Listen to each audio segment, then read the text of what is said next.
नमस्कार, स्वागत है आपका हॉर्नबिल टीवी में और मैं हूं आपके साथ शिखा सकलानी। बुलेटिन की शुरुआत करते हैं खबरों के साथ।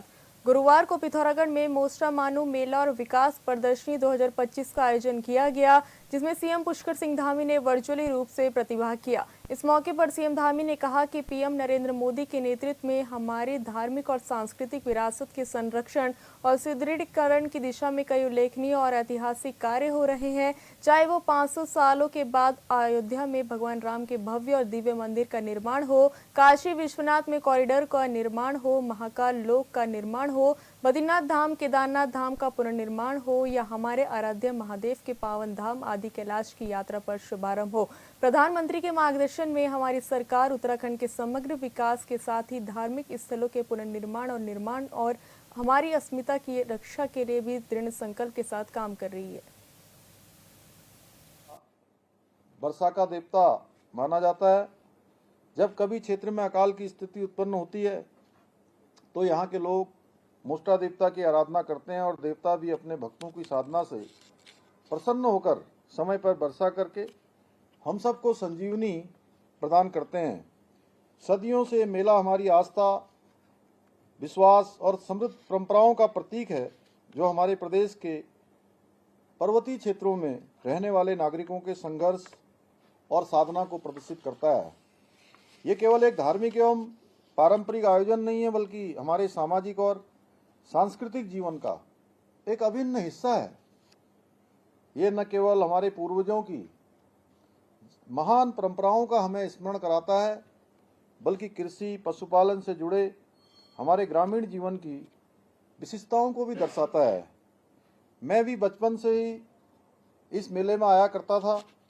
यहाँ के लोकगीतों की मधुर धुन, लोक नृत्यों की उमंग और पारंपरिक व्यंजनों की सुगंध आज भी मेरी स्मृतियों में उतनी ही ताज़ा हो मानो कल ही की बात हो। मेरा मानना है, ऐसे आयोजन हमारी समृद्ध परंपराओं को संजोए रखते हुए उन्हें आने वाली पीढ़ियों तक पहुंचाने में बहुत सहायक सिद्ध होते हैं। भाइयों बहनों, आज आदरणीय प्रधानमंत्री श्री नरेंद्र मोदी जी के नेतृत्व में हमारी धार्मिक और सांस्कृतिक धरोहरों के संरक्षण और संवर्धन की दिशा में अनेक उल्लेखनीय और ऐतिहासिक कार्य हो रहे हैं। चाहे अयोध्या में 500 वर्षों के बाद भगवान राम का भव्य और दिव्य मंदिर का निर्माण हो, काशी विश्वनाथ में कॉरिडोर का बनना हो, महाकाल लोक के निर्माण का हो या बद्रीनाथ धाम केदारनाथ धाम के नवनिर्माण पुनर्निर्माण का हो या हमारे भगवान महादेव के पवित्र स्थल आदि कैलाश की यात्रा का प्रारंभ होना हो। आज हमारी धार्मिक विरासतों को दिव्यता और भव्यता के साथ पुनर्स्थापित कर देश में सांस्कृतिक पुनर्जागरण की नई दिशा प्रभावित की जा रही है। आदरणीय प्रधानमंत्री जी के मार्गदर्शन में हमारी सरकार भी उत्तराखंड के समग्र विकास के साथ साथ धार्मिक स्थलों के पुनर्निर्माण और निर्माण के लिए भी और हमारी पहचान को सुरक्षित रखने के लिए दृढ़ संकल्पित होकर कार्य कर रही है। हम केदारखंड की भांति मानसखंड के स्थित कुमाऊं के पौराणिक मंदिरों के भी पुनरुत्थान एवं सौंदर्यीकरण हेतु संकल्पित होकर काम कर रहे हैं। हमारी सरकार इस पवित्र स्थल के सौंदर्यीकरण हेतु लगभग 1 करोड़ रुपए की लागत से विभिन्न कार्य करवाए जा रहे हैं। साथ ही जहां एक और यहाँ कैफेटेरिया एवं व्यू पॉइंट का निर्माण कराया है, वहीं चंडिका मंदिर मार्ग पर कियोस्क और पशुपतिनाथ मंदिर में योग धाम का निर्माण कार्य भी कराया गया है। यही नहीं, हम 6 करोड़ से अधिक की लागत से गंगोली हाट में हाट कालिका मंदिर के सौंदर्यीकरण का कार्य भी करवा रहे हैं। वहीं 43 करोड़ रुपए की लागत से बजेटी शनि मंदिर, हनुमान मंदिर तथा लक्ष्मी नारायण मंदिर के समीप आधुनिक पार्किंग स्थलों का निर्माण भी किया जा रहा है। हम पारंपरिक और पौराणिक मेलों के मूल स्वरूप को यथावत रखने के लिए प्रतिवर्ष आर्थिक सहायता भी प्रदान कर रहे हैं। भाइयों बहनों, हमारी सरकार विभिन्न परियोजनाओं के माध्यम से जनपद पिथौरागढ़ सहित संपूर्ण क्षेत्र के, संपूर्ण जनपद के समग्र विकास को सुनिश्चित करने के लिए प्रतिबद्ध होकर कार्य कर रही है। जहां एक और 750 करोड़ रुपए से अधिक की लागत से पिथौरागढ़ मेडिकल कॉलेज के भवन का निर्माण कार्य किया जा रहा है। आप सभी को ध्यान होगा जब मेडिकल कॉलेज की शुरुआत हुई थी उसका बजट 400 करोड़ रुपए का था, उसमें लगभग 350 करोड़ रुपए की धनराशि की हमने बढ़ोतरी की है, क्योंकि हम चाहते हैं हमारे सीमांत क्षेत्र पिथौरागढ़ के एक भी व्यक्ति को अपने चिकित्सा के लिए, स्वास्थ्य के लिए कहीं बाहर न जाना पड़े, उसको सारी सुविधाएं सीमांत जनपद पिथौरागढ़ के जिला केंद्र पर उपलब्ध हों। वहीं भाइयों बहनों, 34 करोड़ की अधिक लागत से लेलू स्पोर्ट्स कॉलेज में आधुनिक मल्टीपर्पज हॉल का निर्माण कार्य भी कराया जा रहा है। इसके साथ ही मेडिकल कॉलेज पिथौरागढ़ में लगभग 21 करोड़ की लागत से 50 बेड के क्रिटिकल केयर ब्लॉक का निर्माण कार्य भी कराया जा रहा है। हमारी सरकार ने जहां एक और क्षेत्र में महिला अस्पताल के उच्चीकरण के साथ साथ पुलिस प्रशासनिक भवन एवं फायर ब्रिगेड कार्यालय का निर्माण कार्य भी कराया जा रहा है, वहीं 25 करोड़ रुपए की लागत से अस्कोट, गंगोलीहाट और धारचूला में नए बस स्टेशनों के निर्माण के साथ ही पिथौरागढ़ में रोडवेज वर्कशॉप का निर्माण कार्य भी कराया है, जिसका आज ही लोकार्पण किया जा रहा है। इसके साथ ही प्रधानमंत्री ग्रामीण सड़क योजना के अंतर्गत 327 करोड़ रुपए से अधिक की लागत से क्षेत्र में विभिन्न सड़कों का निर्माण कार्य भी गतिमान है। इतना ही नहीं, हमारी सरकार ने पिथौरागढ़ को हल्द्वानी, देहरादून और दिल्ली से हवाई सेवा द्वारा भी जोड़ा है।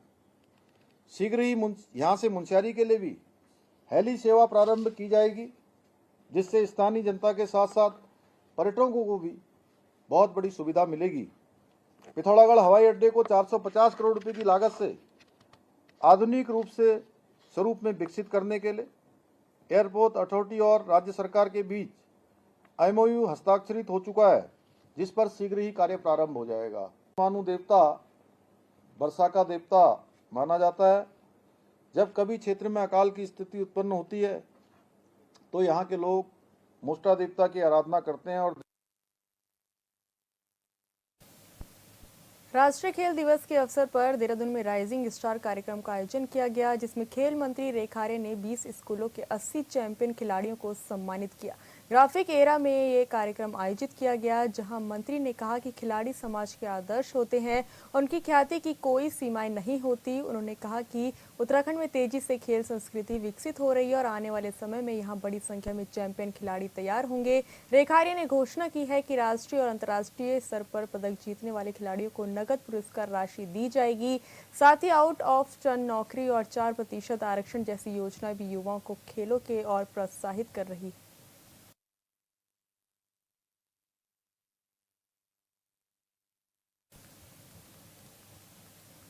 बीजेपी विधायक विनोद चमोली ने कहा कि आपराधिक प्रवृत्ति के लोगों का पार्टी में प्रवेश चिंता का विषय है और इस पर गंभीर चिंतन की जरूरत है। उन्होंने स्वीकार किया कि सत्ता में लंबे समय से बने रहने के चलते कुछ लोग लाभ लेने के लिए बीजेपी में घुसपैठ की कोशिश करते हैं। चमोली ने साफ कहा कि अपराधियों को पार्टी से दूर रखना जरूरी है और कानून के दायरे में रहकर सरकार ऐसे मामलों पर कड़ी कार्रवाई कर रही है। उन्होंने उदाहरण देते हुए कहा कि हाल ही में एसटीएफ ने एक मामले में गिरफ्तारी कर अपराध का खुलासा किया, जो बीजेपी सरकार के अपराध के खिलाफ जीरो टॉलरेंस की नीति को दर्शाता है। चमोली ने दोहराया कि पार्टी को ये सुनिश्चित करना होगा कि अपराधी प्रवृत्ति के लोग संगठन की छवि खराब न कर पाए।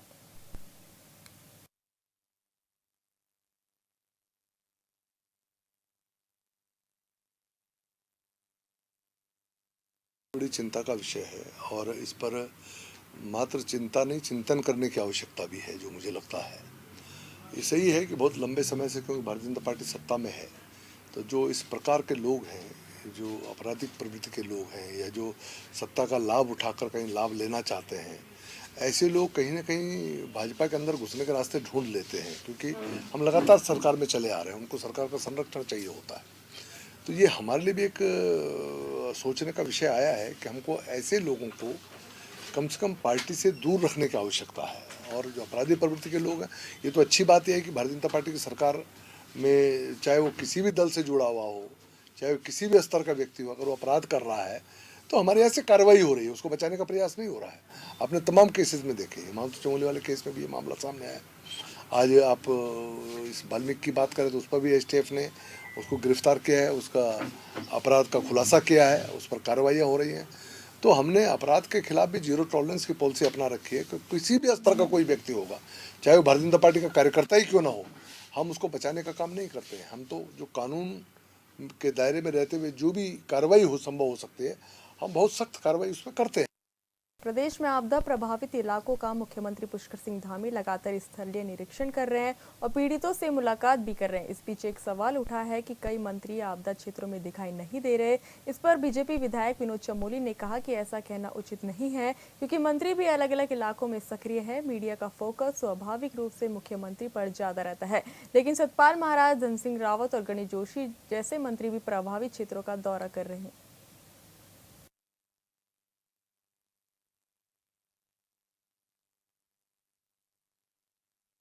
ऐसा नहीं है। अभी धन सिंह जी का तो आपने लगातार वीडियो देखा, ऐसा कैसे कह सकते हैं?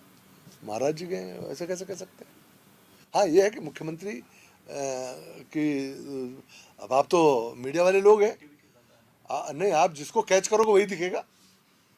और बड़ा चेहरा जब जाएगा, मुख्यमंत्री कहीं मूवमेंट करेगा, तो निश्चित तौर पर मंत्री पीछे ही दिखाई पड़ेंगे और विधायक कहीं भी नहीं दिखाई पड़ेंगे। तो ये तो स्वाभाविक है। जब मुख्यमंत्री क्योंकि एक्टिव हैं और सब जगह उपलब्ध हैं, तो आपका मीडिया मुख्यमंत्री को कैच करेगा। हाँ, जहाँ मुख्यमंत्री नहीं जा पा रहे, जहाँ मंत्री जा रहे हैं, वहाँ मंत्रियों को दिखा रहे हैं। तो ऐसा नहीं कह सकता आपके मंत्री नहीं जा। वो हमारे क्षेत्र में गणेश जोशी हैं, तमाम क्षेत्रों में गए हैं। हमारे अभी सतपाल महाराज जी गए हैं, धन सिंह जी को तो मैं लेटेस्ट देख रहा था, वो सब जगह घूम रहे हैं, हमारे एमपीज घूम रहे हैं। तो ऐसा नहीं कि भाजपा में कोई नहीं जा रहा है।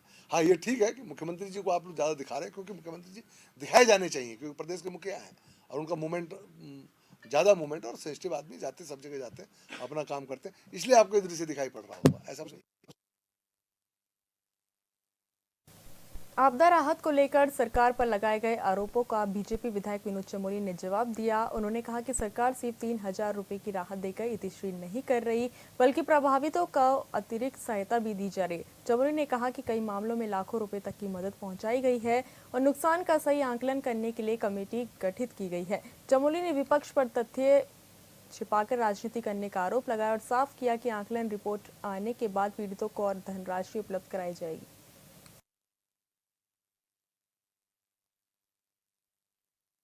कोई 3,000 से इतिश्री नहीं की जाएगी। जो मुआवजा निश्चित हुआ है, सरकार ने 5-5 लाख रुपए भी दिए हैं। सरकार ने नुकसान का आकलन करने के लिए कमेटी भी बनाई हुई है। वो नुकसान का आकलन करने के बाद जो आवश्यक होगा वो धनराशि उनको और दी जाएगी। वो ठीक है कि मानकों के हिसाब से जो फौरी राहत के तौर पे तहसील के माध्यम से जो पैसा बढ़ता, कहीं 2,500, कहीं 5,000, मानक ही ऐसे हैं आपदा के। लेकिन सरकार वहां तक नहीं रुक रही ना, सरकार अपनी जिम्मेदारी निभा रही है। सरकार ने 5-5 लाख रुपए भी तो दिए। अब आप सिर्फ 3,000 को हाईलाइट करोगे और 5 लाख की बात नहीं करोगे, तो आप बेईमानी कर रहे हैं ना। इसका मतलब आप क्योंकि विरोधी दल के नेता हैं, इसलिए आप बेईमानी कर रहे हैं कि आप सही बात नहीं बता रहे हैं। आपने 5 लाख का जिक्र क्यों नहीं किया? आपने उस कमेटी का जिक्र क्यों नहीं किया कि जो पूरे आकलन करने के लिए बनाई गई है, और उसके बाद जब अपनी रिपोर्ट देगी, उसके बाद जब हम उनको पैसा देंगे या उनको जो भी धनराशि उनकी बनेगी वो देंगे, उसका आपने जिक्र नहीं किया। तो ऐसा नहीं है, सरकार जो काम करना चाहिए वो कर रही है।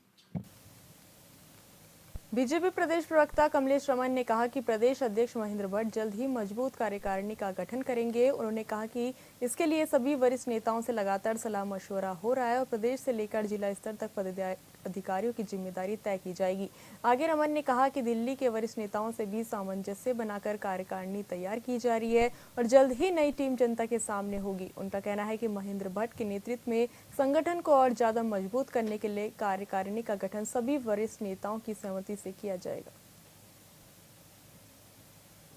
बिल्कुल, देखिए, माननीय प्रदेश अध्यक्ष जी बहुत ही मजबूती के साथ अपनी कार्यकारिणी बनाएंगे और सभी वरिष्ठ नेताओं से सलाह मशवरा उसमें हो रही है। और जिस तरीके से पूरे प्रत्येक ज़िले से और पूरे प्रदेश के अंदर पदाधिकारी हमारे बनेंगे, उसके लिए प्रदेश अध्यक्ष जी ने अपना काम कर दिया है। और हमारे जो दिल्ली के वरिष्ठ नेता हैं उन सबसे आपस में सामंजस्य बिठा करके हमारी प्रदेश की कार्यकारिणी बनेगी और बहुत जल्दी भाजपा की कार्यकारिणी आपको नज़र आएगी।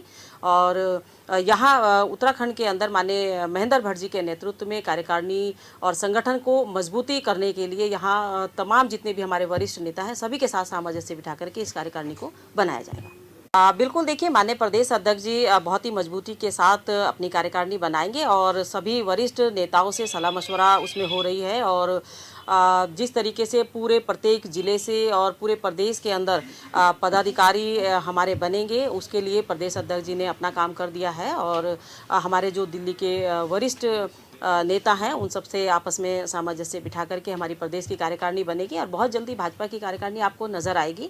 और यहाँ उत्तराखंड के अंदर माननीय महेंद्र भट्ट जी के नेतृत्व में कार्यकारिणी और संगठन को मजबूती करने के लिए यहाँ तमाम जितने भी हमारे वरिष्ठ नेता हैं सभी के साथ सामंजस्य बिठा करके इस कार्यकारिणी को बनाया जाएगा। बिल्कुल चंपावत और पिथौरागढ़ जिले के प्रमुख आस्था के केंद्र पंचेश्वर और रामेश्वर क्षतिग्रस्त हो रखा है मार्ग, जिस वजह से चंपावत और पिथौरागढ़ जिले के श्रद्धालु जान हथेली में रखकर किसी तरह दर्शनों के लिए धामों में पहुंच रहे हैं। पंचेश्वर क्षेत्र के सामाजिक कार्यकर्ता और राज्य आंदोलनकारी ओंकार धोनी ने कहा कि दोनों धामों को जाने वाला पैदल मार्ग आपदा से पूरी तरह क्षतिग्रस्त है और नवरात्र भी आने वाले हैं। उन्होंने कहा कि नवरात्र पर्व में बड़ी तादाद में श्रद्धालु दर्शन और स्नान के लिए पंचेश्वर और रामेश्वर धाम आते हैं, लेकिन पैदल मार्ग क्षतिग्रस्त होने से चंपावत और पिथौरागढ़ जिलों के कई श्रद्धालु मंदिर तक नहीं पहुंच पाएंगे। उन्होंने कहा कि इस दौरान श्रद्धालुओं के साथ बड़ा हादसा हो सकता है। उन्होंने पिथौरागढ़ जिला प्रशासन से जल्द दोनों धामों को जाने वाले पैदल मार्ग का निर्माण करने की मांग की है।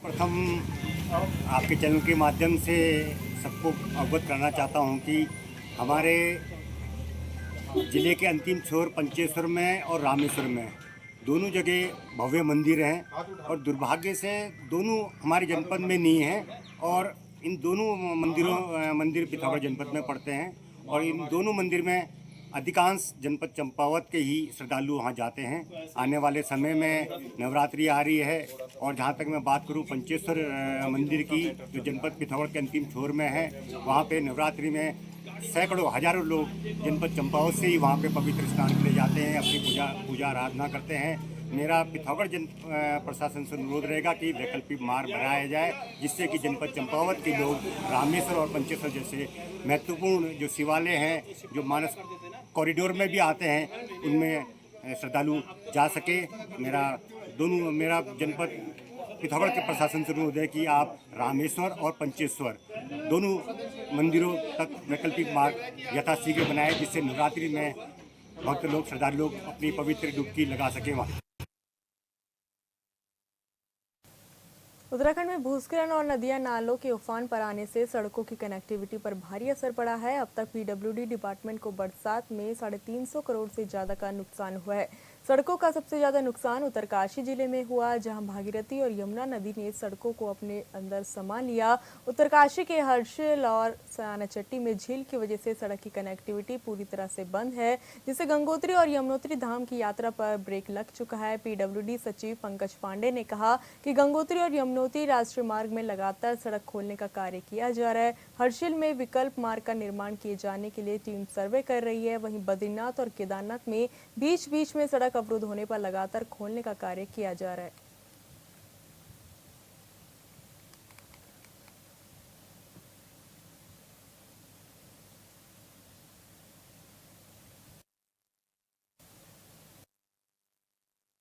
देखिए, बारिश की वजह से इस बार काफ़ी नुकसान हो रहा है। प्रदेश में अलग अलग जगहों पे, सड़कों पे और पुल पे भी काफ़ी नुकसान हुआ है।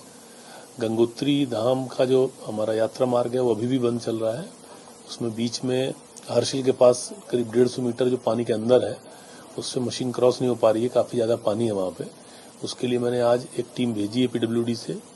मुख्य सचिव महोदय ने निर्देश दिए थे कि बीआरओ की टीम के साथ साथ पीडब्ल्यूडी भी अपना काम करे और कोई ऑल्टरनेटिव अगर रास्ता निकलता है तो उस पर काम शुरू किया जाए। तो हमारी टीम भी आज पहुंच रही है और हम ऑल्टरनेटिव रास्ते पे काम करेंगे, कोशिश करेंगे कि जो दूसरा कोई रास्ता अगर निकल सकता है तो उसको हम लोग बनाएं।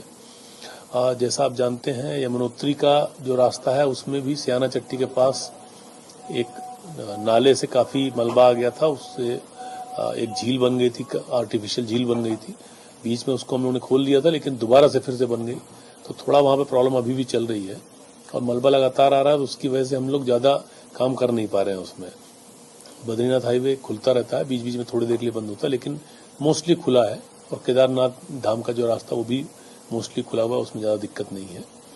और हम लोग प्रयास कर रहे हैं कि सारे रास्ते खोले जाए, लेकिन अभी भी गंगोत्री और यमुनोत्री वाले रोड पे। फिलहाल इस बुलेटिन में इतना ही। आप देखते रहिए हॉर्नबिल टीवी। नमस्कार।